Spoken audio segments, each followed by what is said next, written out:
Muito boa noite a todos, é uma satisfação enorme estar aqui com vocês, agradecer a presença, cumprimentar todos os colegas, saudar o nosso vereador Maurício Pessoa e a boa notícia que nos traz em relação à redução do valor da alíquota para 3%, que vai realmente beneficiar a área de metal mecânica, portanto, a nossa região aqui de Volta Redonda. Se todos nós fôssemos infinitos, vivêssemos para sempre, tudo iria mudar. Mas, em verdade, nós não somos infinitos, nós somos finitos. Então, muitas coisas dessa previsibilidade do que vai mudar se fôssemos infinitos, vão continuar. Eu vou me dirigir aqui aos colegas, fundamentalmente nessa era de mudança e nessa mudança de era, fundamentalmente centrado em muitas coisas que vão ficar, muitas coisas que vão estar. A tecnologia avança à velocidade da luz, a velocidade orbital. Andrade, Firmino nos trouxeram aqui alguns desses exemplos.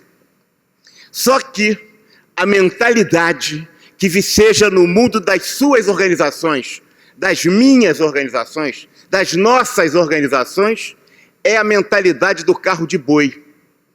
Portanto, a velocidade de luz da tecnologia se contrapõe a uma cultura, a um ambiente, à prática, à mentalidade do carro de boi. São as nossas organizações que discriminam o negro. São as nossas organizações que discriminam a mulher no ritmo em que as mulheres estão ascendendo socialmente nas funções organizacionais. Não vamos levar menos de 150 anos. Tamanha a lentidão com que esse processo se faz. Uma tecnologia orbital e uma incorporação, inclusão do negro, da mulher, do deficiente físico, das diferentes formas de utilização de opções sexuais, do idoso, do portador de deficiência. São as organizações que discriminam no seu cotidiano essas pessoas. E nós confundimos as coisas. Porque utilizamos uma tecnologia de ponta, achamos que vivemos, neste momento, no mundo, o maior avanço que a sociedade mundial já conseguiu. Isto não é verdade. A discriminação e o preconceito continuam muito pior do que antes. Porque antes talvez fosse explícito. Hoje é pior. Ele é implícito, mas ele não deixa de ser mais violento, mais truculento, mais forte, mais profundo. Vejam que situação interessante que a gente vive. A dignidade pessoal é uma questão de permissão social. Se não há permissão social, se a mentalidade das organizações nada tem a ver no seu cotidiano com a tecnologia que a gente utiliza, nós não temos dignidade pessoal, porque falta permissão social. Vejam, esta é a consciência que nós, profissionais de administração, que militamos no campo da gestão das organizações, não podemos esquecer que o reduto autoritário da sociedade brasileira é a empresa, é a organização. Porque são as organizações que concretizam na sua mais profunda influência a discriminação, o preconceito. A pior coisa que o preconceito pode fazer com uma pessoa é fazê-la ser exatamente igual àquilo que o preconceito diz que ela é. Pensamos que estamos... Quando eu era pequenininho, que nasci, também os meus tios, o papai, mamãe, diziam assim, olha como é que esse garoto é inteligente, já mexe com a máquina Maquibi. Como é que ele... A máquina Maquibi é muito pior do que essas que o Firmino trouxe, bem anterior. Por ser mais velho, eu posso falar isso. E a gente acha que essas crianças de hoje estão muito mais evoluídas, porque elas já nascem informatizadas.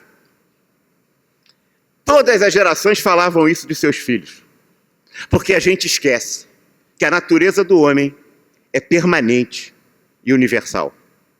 E se a gente compreender isso, a gente vai ver que o homem se ajusta sim ao ambiente, se ajusta sim às circunstâncias. Mas se você pegar o seu netinho Se você pegar o seu filhinho e pedir para ele passar numa televisão comum de seletor, para ela passar um canal, o bobinho vai ficar que nem um bobinho assim, ó, passando a mão na tela para mudar de canal, ele não sabe que tem que mexer no seletor. Se a gente pedir, viu, você que foi da Telerge e da CTB, para essa criança, para o seu netinho, para ele poder discar um telefone, que é de disco, o bobinho vai ficar enfiando o número 8, ele vai ficar assim, número 5, ele vai ficar assim. A natureza humana é permanente e universal. Como é que a gente se coloca em relação a isso? Em relação aos grandes filósofos que marcam a presença intrínseca nesta organização em que tem uma tecnologia de ponta e que louvamos tanto, e uma mentalidade organizacional tão atrasada? Será que nós vamos falar como Maquiavel, que dizia que o ser humano é fundamentalmente mau, ele só é bom por conveniência? Ou nós vamos dizer, como Rousseau, ao contrário, que dizia, o ser humano é fundamentalmente bom, o que o estraga, o que o perverte, o que o corrompe, é a sociedade em que ele vive. Isso deu uma série de confusões, né? Porque o importante era criar, então, uma sociedade, uma cultura, uma estrutura organizacional e social, de tal maneira em que não permitisse que o homem deixasse evoluir os seus aspectos, não deixasse que a sociedade o corrompesse. Os pensamentos de esquerda e os pensamentos de direita acabaram no totalitarismo populista que hoje temos no Brasil, entre a esquerda e a direita, são como os lados opostos de uma mesma ferradura, tão distante, tão distante, tão distante, que se aproxima. E o discurso de um e o discurso de outro são iguaizinhos, até para justificar os maus feitos dos seus filhinhos. Cadê a água? Me levaram a água. Caramba, assim não é possível. Só porque eu estou falando contra a polarização? Meus amigos, pensar com ideias do século XIX no século XXI é um anacronismo terrível. As organizações que pensam assim, as pessoas que pensam assim, não são velhas, são obsoletas. Como é que a gente quer reeditar? Se Marx hoje ressuscitasse e chegasse aqui no século XXI com essas tecnologias, diante das mesmas denúncias que ele fez no século XIX em relação ao século XVIII e XIX, em relação à economia alemã e americana, certamente ele faria críticas mais contundentes que fez ainda, mas certamente não teria as ideias que tinha naquela época, porque, por exemplo, ele não considerou no Capital a variável gestão. Ele colocou só a classe operária. Quando ele falava de exploradores, expropriados e expropriadores, ele não colocou a gestão. E essa foi uma falha importante. Vejam, quando a gente fala de mais-valia, um conceito que ele utilizou no século XIX, bastante precário pela sofisticação da economia, isso nos leva a considerar hoje, por exemplo, Detroit 1990.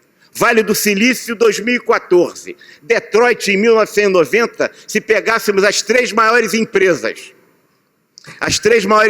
de automóvel, que é uma cidade decadente hoje, aliás, ela tinha uma capitalização de 36 bilhões de dólares, as 3 primeiras empresas. Tinham um lucro, um resultado de 247 bilhões de dólares. E tinha um número de empregados de 1.200.000 trabalhadores. Se a gente pegar hoje, Vale do Silício, 2014, nós vamos ver o seguinte: capitalização da empresa, 1 trilhão e 200 do Vale do Silício. Resultados da empresa, 250 bilhões, igual. Número de empregados, em Detroit, em 1990, 1.200.000, 1.300.000. Em Vale do Silício, 137.000 trabalhadores. Vejam bem as circunstâncias que fez Marx trabalhar e analisar o início do capitalismo na primeira Revolução Industrial são completamente distintas. Depois da segunda Revolução, da terceira Revolução e agora da quarta, que são ondas, mas são marcadas, bem marcadas, as 4 revoluções industriais, por isso que falamos de economia 4.0, são muito distintas. Acaba de nascer hoje o bebê que vai viver, no mínimo, entre 150 e 180 anos. Esse bebê que vai passar para o século XXI, para o século XXII. Como é que fica aí? Esse bebê que só vai poder ser chamado, que acaba de nascer hoje, só vai poder ser chamado para as forças militares para ir para o combate, quando ele tiver 75 anos. Porque com 18 ele ainda é muito bebê. 75 anos já é uma idade razoável para ele ir para o esforço de guerra. Essas circunstâncias mudam a realidade das organizações, mas muitas coisas permanecem para nós. Por isso, se tudo mudasse, vai tudo mudar, mas nós vamos continuar com muitas coisas presentes. E é sobre isso que a gente tem que pensar na era digital. Quando o robô casa com uma pessoa, isso é impossível, mas no Japão já é permitido. Assim, e quando o robô tiver filho com pessoas? Isso é impossível? Quanto tempo será impossível? Basta um bebê de proveta? Será o robô? Esse filho vai ter direito a que herança? Assim, quando o robô estiver dirigindo um carro, o carro autônomo, e acidentar-se e atropelar alguém e matar, quem é o responsável? É o robô ou o dono do carro? Ou quem será o dono do carro? Nós estamos falando de Uber como se Uber fosse uma solução e todas as tecnologias de Uber que nos deslumbram absolutamente, sem compreender que esta é uma forma absolutamente precária de utilização do trabalho. O Uber e todas as outras formas conexas. Que isso vai acabar daqui a pouco, mais 4, 5, 6 anos, tem o carro autônomo. Nós estamos falando de quê? Da precarização do trabalho? Essas circunstâncias nós vamos ter que nos defrontar. Como é que se nós nos colocamos administradores diante dessa realidade, dessa questão? Como é que vai ser isso?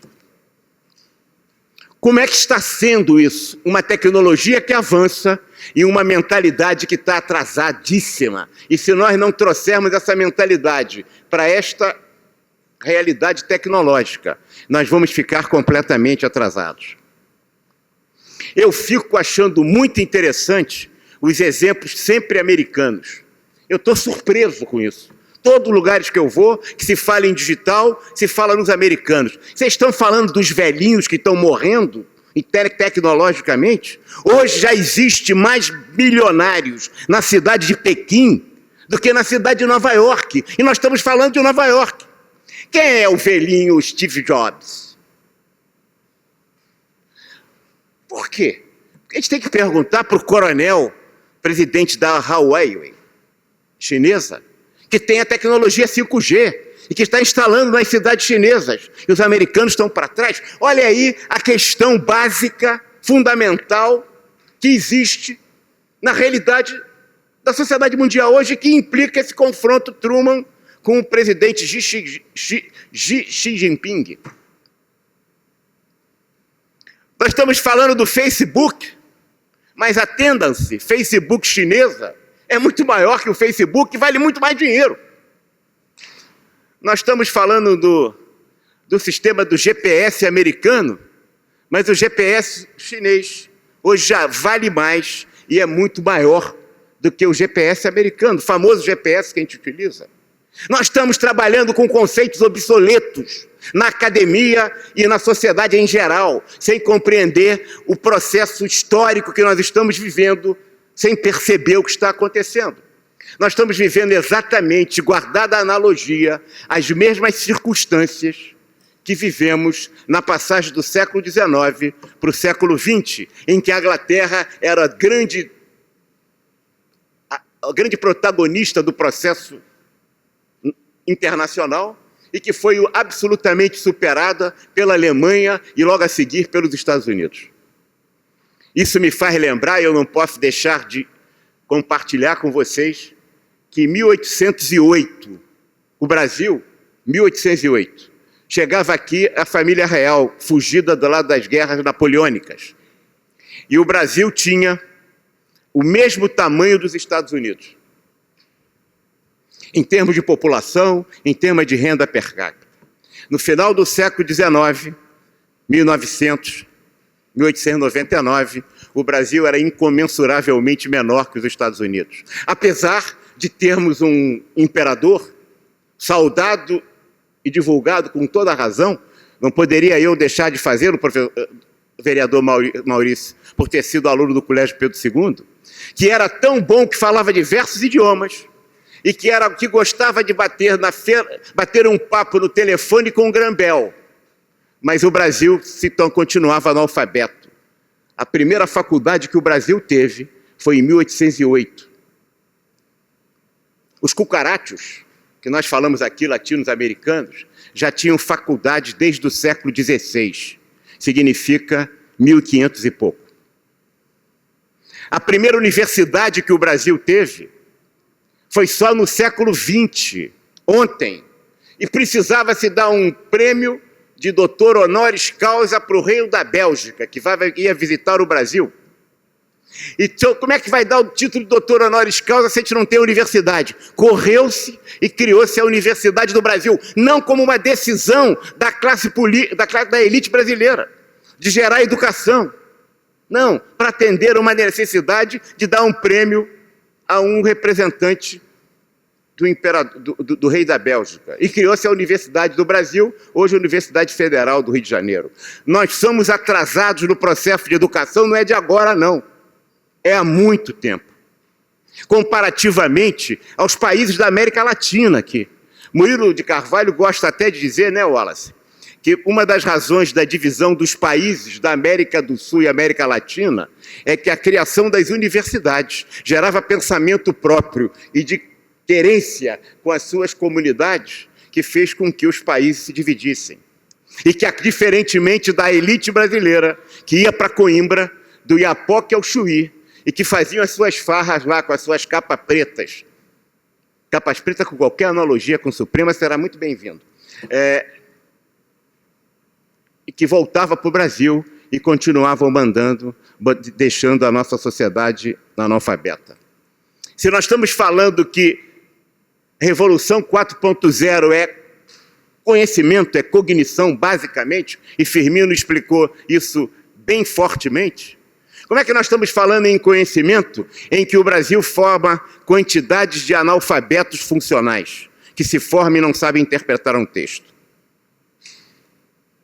É difícil a gente sair disso. Nós estamos falando de quarta revolução industrial num país que está literalmente fora da quarta revolução industrial, porque são muito pouquíssimas empresas que utilizam tecnologias da quarta revolução industrial de forma integrada. Utiliza uma tecnologia ali, outra tecnologia aqui, compra um equipamento, importa o equipamento, mas, em verdade, ter o conceito da tecnologia da Revolução Industrial 4.0, não estamos aí. O Brasil está ficando fora desse processo. Isso é diferente. Estava comparando os Estados Unidos, virada do século XIX, virada do século XX. No século XX, o Brasil foi um dos países que mais cresceram no mundo, dos países que cresceram, junto com o Japão. Entre 1900 e 1973, 74, com ditadura, com República Velha, com Estado Novo, com regime militar, com regime civil, com parlamentarismo, com presidencialismo, com todas essas confusões, nós crescíamos a taxas altíssimas. Até hoje, o MED se gaba de dizer, né, do ame ou deixe, que a gente crescia a 11%. Mas não foi só o MEDS, era o crescimento. Se falava naquela época do desafio japonês e do desafio brasileiro. O Instituto Hudson já falava da Amazônia, e ele queria, inclusive, transformar a Amazônia num grande lago, para facilitar a exploração econômica da Amazônia. Um grande lago, Instituto Hudson. É só pegar a religião. O desafio brasileiro eram textos, né? tanto na Europa quanto nos Estados Unidos. De 73 para cá, o Brasil não cresce. E a gente fica disputando em que período que cresceu. Tá bem, cresceu um pouquinho de forma pífia no governo Fernando Henrique e um pouquinho também de forma pífia no governo Lula. Porque no resto não cresceu, não. A gente está que nem rabo de cavalo. Nós perdemos a embocadura. E não compreendemos isso. E não vai ser essa polarização absolutamente imbecil que nós estamos vivendo hoje, em que ambos falam as mesmas coisas com sinal trocado, é que nós vamos sair dessa crise em que a sociedade está. Vivemos, portanto, uma perplexidade muito forte na era dessa direção industrial. Estamos todos satisfeitos com a tecnologia que utilizamos, mas as mulheres só vão ter espaço na sociedade brasileira nos próximos 150, 140 anos, para chegar à paridade, do jeito que vai. Isso é um processo absolutamente brutal de discriminação. O negro também, a mulher também, o idoso, o homossexual.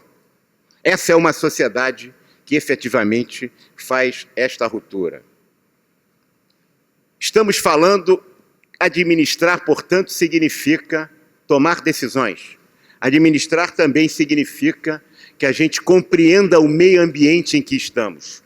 A pior coisa que um profissional pode ter de gestão é achar que a gestão em si mesmo se esgota em si mesma. A gestão não é exclusivista, ela tem que incluir o processo social em que nós estamos. Pior do que um político demagogo e irresponsável é o técnico puro, porque o técnico puro é um demagogo, é um alienado com poder. Vejam bem o que aconteceu recentemente no Banco Itaú, num banco, um gerente muito bem formado, muito bem qualificado, muito bom gestor para conseguir bons resultados para os acionistas do banco, né? Até porque nós temos taxas de juros as mais escorchantes do mundo. Tinha um cachorro na porta do estabelecimento bancário, ele mandou dar um pé na bunda do cachorro. E o cachorro saiu. E daqui a pouco veio a população reclamar, os correntistas saindo da conta, os correntistas deixando de fazer a conta, manifestação na porta do banco, e até o presidente do Banco Itaú teve que se explicar que ele não estava discriminando bichinhos, nem os cachorros, muito menos os cachorros. Aí o Carrefour em Campinas, o Carrefour foi pior, porque o gerente indignado com aquele cachorrinho na porta do supermercado, resolveu pedir ao vigilante que desse uma cacetada naquele cachorro. Ele pegou uma barra de ferro e matou o bicho. E o Carrefour, o presidente mundial, teve que se explicar. É preciso que a gente compreenda que o administrador não é um técnico puro. Nessa sociedade digital em que tudo se informa, começaram a perder clientes, tiveram que se explicar. Nós temos que correlacionar as nossas atividades, efetivamente, às atividades conexas ao fenômeno de ciências sociais aplicadas. Administrar precisa deste processo. Aqui, né? Como é que faz aqui? Portanto, vivemos e trabalhamos na sociedade do futuro, mas continuamos a usar os valores do passado. Esse processo tem um processo total de transformação. Na família, se falou aqui das famílias monoparentais e pluriparentais, nas diversas formas de relacionamento familiar, mas também na comunidade, que mudam e se alteram completamente. Mas no trabalho, o trabalho que nós conhecemos hoje, que é o emprego, só começou a partir da primeira Revolução Industrial, no século XVIII para cá. Portanto, a forma de emprego que nós temos é muito recente, e por ser muito recente, ela nunca existiu antes. Ela está sendo substituída de novo. Nós estamos pensando na questão do emprego. Porque das outras vezes surgiram muitos empregos. Vão surgir muitos. mas vai surgir muito emprego para quem tem conhecimento, quem tem competência, quem tem preparo. E a gente fala aqui muito na geração Y, a geração dos milênios, a geração que está tão avançada. É verdade, nós estamos falando para nós mesmos, né? Mas integra a geração dos milênios, a geração YZ, também as pessoas que são soldados do tráfico em todas as grandes cidades do Brasil. Só do Brasil? Não. Dos subúrbios, dos banlieues de Paris das cidades da Bélgica, de Londres, eles são soldados do Boko Haram, do Estado Islâmico, e são soldados também da Al-Qaeda. Da onde que essas organizações terroristas selecionam os seus quadros? De jovens geração X, geração Y e Z, que são aqueles exatamente recrutados quando eles veem perdidos todas as suas expectativas de crescimento e desenvolvimento. É o que estamos vivendo hoje no Brasil. Geração milênio não é a geração da Globo. Geração milênio é a que está naqueles locais em que a fábrica deixa de produzir e que gera empregados que viram soldados do tráfico. Agora, no caso do Rio de Janeiro, não sei como está aqui em Volta Redonda, mas essas coisas começam a se propagar como onda, né? Também na pior forma, que é a forma das milícias. Soldados das milícias. Estamos falando de geração Y. A forma de trabalho precisa ser repensada, porque ela nunca existiu antes. Não quer dizer que vai continuar existindo, a não ser na previsão que a gente pode fazer por uma parcela muito menor da população. Quero só lembrar Detroit e Vale do Silício. Vale do Silício emprega 137 mil. Detroit, com as 3 maiores empresas, empregava 1.300.000. Aonde foram essas pessoas? Ih, já vou deixar isso aqui. Opa! Então, nós estamos falando do mundo físico, nós estamos falando da integração do mundo biológico, estamos falando do mundo digital. As 3 coisas se integram. Portanto, é preciso que quando a gente estude gestão, a gente não perca essa perspectiva. Não, eu sou de humanas. Não, eu sou de biológica. Não, eu sou de exatas. Não, essas coisas hoje estão integradas. Aqui não vai dar nem para vocês lerem, nem eu, então vou te deixar, mas eu estou falando aqui, exemplo de profissões propensas à automação. Nós estamos falando dos uberistas. Os uberistas vão ser automatizados. Por quanto tempo vão resistir? Em verdade, nós teremos que ter uma carteira de utilização de empregos. Administrar é tomar decisões. Administrar é efetivamente entender o contexto em que nós estamos vivendo na nossa sociedade e na nossa organização. Como é que vamos trabalhar com essas circunstâncias? E os desafios do século XXI é quem somos e como vemos o mundo. O que faremos no nosso destino? E o nosso destino não é só nós apenas, geração Y e Z privilegiada. É a geração Y e Z total. Que humanidade legaremos às futuras gerações? Para esse bebê que acaba de nascer. Como focar os avanços do ser humano no bem comum, na realização do homem, no fim das desigualdades e das desumanidades? Esses sistemas, se é uma sociedade desigual, é a sociedade brasileira. E se é uma questão que pode aprofundar a desigualdade, é a utilização desigual do uso da tecnologia. Porque a desigualdade do uso da tecnologia vai gerar maior desigualdade no comportamento das pessoas. A primeira revolução industrial que saiu da energia nuclear, da energia muscular e mecânica para as ferrovias e as máquinas de vapor. Substituição da tração animal pelas máquinas, pelos teares. É preciso a segunda revolução industrial, que foi exatamente vinda na segunda metade do século XIX, com a eletricidade, com as linhas de montagem, que teve a contribuição importante dos pais fundadores da administração, em que incluíram o ritmo no processo de produção. É preciso que a gente lembre que a cidade de Paris teve o primeiro metrô em 1900, a cidade de Londres em 1865, Buenos Aires em 1913. O Brasil, o Rio de Janeiro até hoje está tentando conseguir uma linha de metrô, porque tem lá uma tripa. A cidade, o metrô do Rio começou junto com o metrô de São Paulo e da Cidade do México. O metrô da Cidade de México transporta 10 milhões de passageiros. O metrô de São Paulo transporta 4 milhões de passageiros, quase. O metrô do Rio transporta menos de 800 mil passageiros. Há países, há sociedades que ficam subdesenvolvidos por sua própria culpa. A terceira revolução industrial ou digital do computador, ela tem 3 momentos importantes. O mainframe em 1968, que levou à exploração da Lua e à chegada do homem na Lua.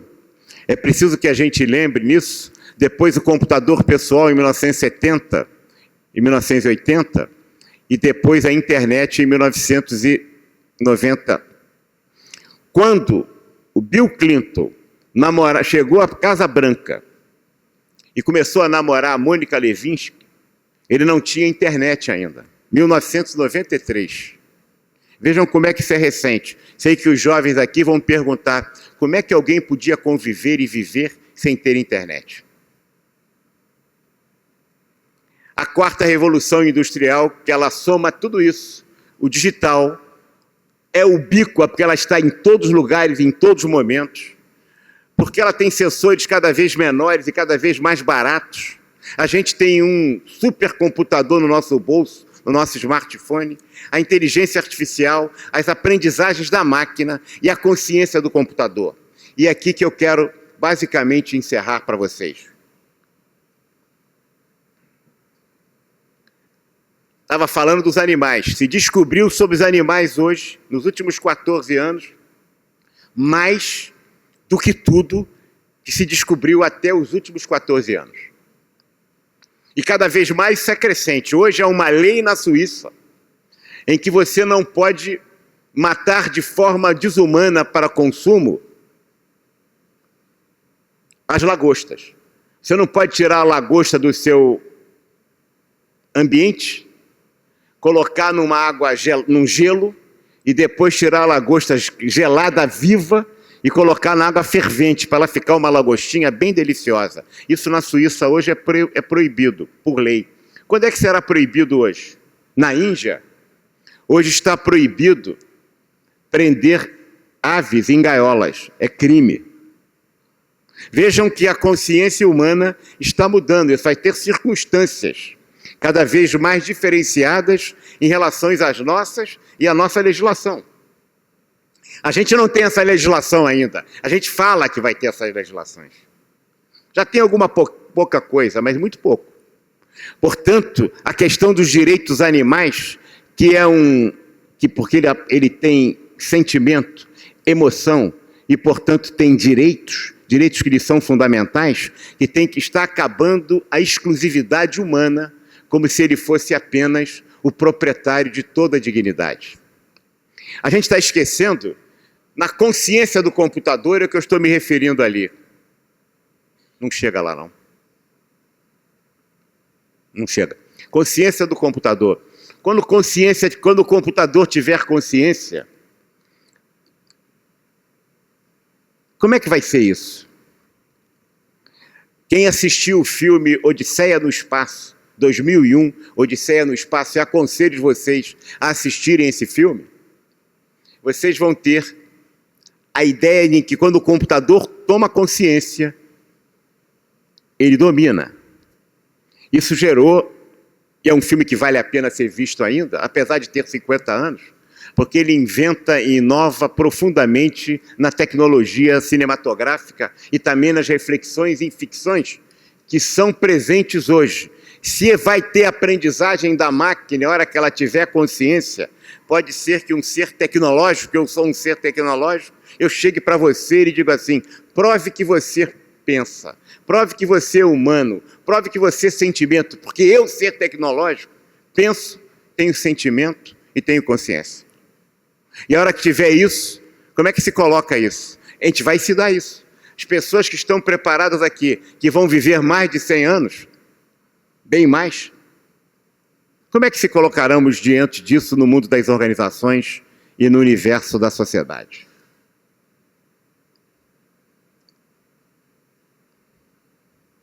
Desculpe. E a ciência e a religião. Só para concluir. A ciência hoje disputa com a religião. E vocês vão assistir isso presente. Tem um filme agora muito interessante, Enigma, não sei se viram esse filme, que chama Gemini, Processo Gemini, que está agora com... Né? Que é um filme em que o cara forma um exército de clones. Se você clonou a Dolly, pode clonar militares que ele está clonando um exército. Para fazer isso, a ciência está disputando cada vez mais com as religiões a vida eterna. E se ela tá, por quê? Porque as religiões monoteístas garantem a vida depois da morte. Seja voltando, como quer o espiritismo cristão, seja pelo islamismo, como o camarada vai encontrar as virgens maravilhosas no paraíso. Enfim, as igrejas monoteístas garantem a vida eterna. Só que a ciência está pretendendo garantir, através do ciborgue, a vida eterna aqui na Terra. Quanto tempo vamos viver quando começarmos a fazer, por impressão 3D, 4D, os órgãos artificiais produzidos pelas nossas próprias células? Isto tudo nos gera clima e possibilidades na quarta revolução industrial que nos levam às circunstâncias bastante interessantes e devemos refletir sobre isso. Essas questões vão estar aí presentes na vida de vocês. Espero na minha, ser o mais velho aqui, certamente, nesse plenário, mas certamente espero estar presente, porque todos nós temos o desejo de passar dos 100 anos. Alguma coisa, não? Vejam, temos que passar aqui a palavra para o nosso Andrade, dizer que muitas perplexidades me tocam, mas talvez uma das que mais me toca é que nunca falamos tanto de trabalho em equipe, nunca falamos tanto na cooperação de trabalho, mas nunca praticamos tanto o individualismo. A sociedade interplanetária, a sociedade que vive digitalizada, no mundo da internet, das comunicações instantâneas, cada vez mais ela é individualista. Só que já dizia Platão, o homem é um animal social. Quando ele sai da caverna, junto com Aristóteles, que dizia o homem é um animal político, que eles saem da caverna, eles saem pela relação social, pela relação política, pela interação humana. O que se cobra hoje é o resultado individual. Apesar de falar do trabalho em equipe. O que nos leva a isso é que as faculdades, as empresas, cada vez formam gerentes, ao invés de formarem líderes. Líderes é uma espécie em extinção. No mundo das organizações e no universo da sociedade, no mundo político também. Cadê as lideranças? Nós estamos trabalhando com individualismo, cada vez mais. Se não recuperarmos isso, a gente vai ser milhões de pessoas no conjunto da sociedade interagindo, mas cada um tratando na lei de Muricy, cada um por si, e daqueles que acreditam em Deus, Deus por todos. Esta é uma circunstância que se coloca para a sociedade mundial e para os tempos presentes de forma muito forte. O capitalismo tem uma capacidade enorme de dar respostas. Sociedade de mercado. Nós estamos falando muito de ética empresarial. E aí, quando se fala em ética empresarial, se fala em respeito ao cliente. Eu fui procurar o respeito ao cliente na Bíblia. Eu não encontrei. O Firmino nos disse que o cliente é o Deus. Eu fui procurar o respeito ao cliente na Torá, a Bíblia dos judeus. Não encontrei. Fui procurar o respeito ao cliente no Corão, a Bíblia dos islâmicos. Também não encontrei. Eu encontrei nos 3, o respeito ao próximo. O respeito ao próximo existe nos 3. E vocês dirão, bom, mas o cliente é um próximo. Não, o cliente é um próximo que pode pagar. Que eu boto o tapete vermelho, eu tiro o tapete vermelho, em função da possibilidade de pagamento desse próximo. Se isto é possível, se isto é assim, eu estou falando de uma ética em que a sua é melhor do que a minha, e que a minha é melhor do que a dele, que cada um tem uma ética, e a ética do interesse particular de cada um não é ética. E aí eu caminho cada vez mais no individualismo. É preciso que a gente aumente, fundamentalmente, o uso da ética nas organizações, mas é preciso que a gente pense mesmo a serviço de que ética nós estamos trabalhando. Muito obrigado a vocês pela atenção.